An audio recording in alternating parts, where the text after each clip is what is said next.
Hello বন্ধুরা, আসসালামু আলাইকুম। আপনারা কেমন আছেন?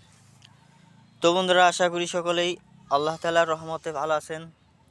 তো আজকে আমি বরাবরের মতো একটি আপনাদের মাঝে কৃষি ভিডিও নিয়ে আলোচনা করব। তো বন্ধুরা, এই কৃষি ভিডিওটি থেকে আপনারা অনেক উপকার পাবেন, অনেক কিছু জানতে পারবেন। তো বন্ধুরা, জানতে পারবেন উস্তা খেলে আপনাদের কেমন উপকার হবে, এও জানতে পারবেন বন্ধুরা উস্তা গাছের চারা আপনারা কিভাবে রোপণ করবেন। তো বন্ধুরা, সমস্ত নিয়মাবলী আমি আপনাদেরকে বলে দেব। বন্ধুরা, ভিডিওটি আপনারা না টেনে দেখতে থাকেন।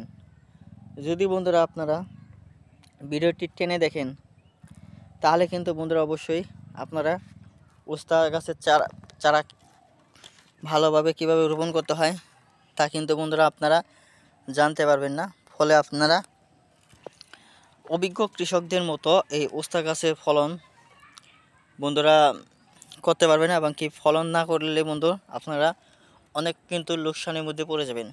তাই তো ভাইরা বলবো, লোকসানের মধ্যে না পড়ে আপনারা আমাদের ভিডিওটি সম্পূর্ণ দেখেন। তবে বন্ধুরা, উস্তা গাছ যদি আপনারা রোপণ করতে চান, তাহলে বন্ধুরা আপনারা কী করবেন, কৃষকদের কাছ থেকে এই উস্তা গাছের চারাগুলো দুঃখিত বন্ধুরা, উস্তা গাছের বীজগুলো কিনে আনবেন।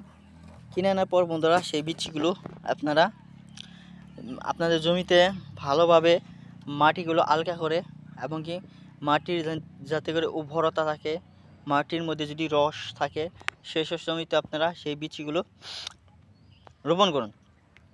ইনশাল্লাহ বন্ধুরা, আপনাদের জমিতে যদি উস্তার ফলন যদি ভালো না হয়, তারপর বন্ধুরা আমাদেরকে বলবেন।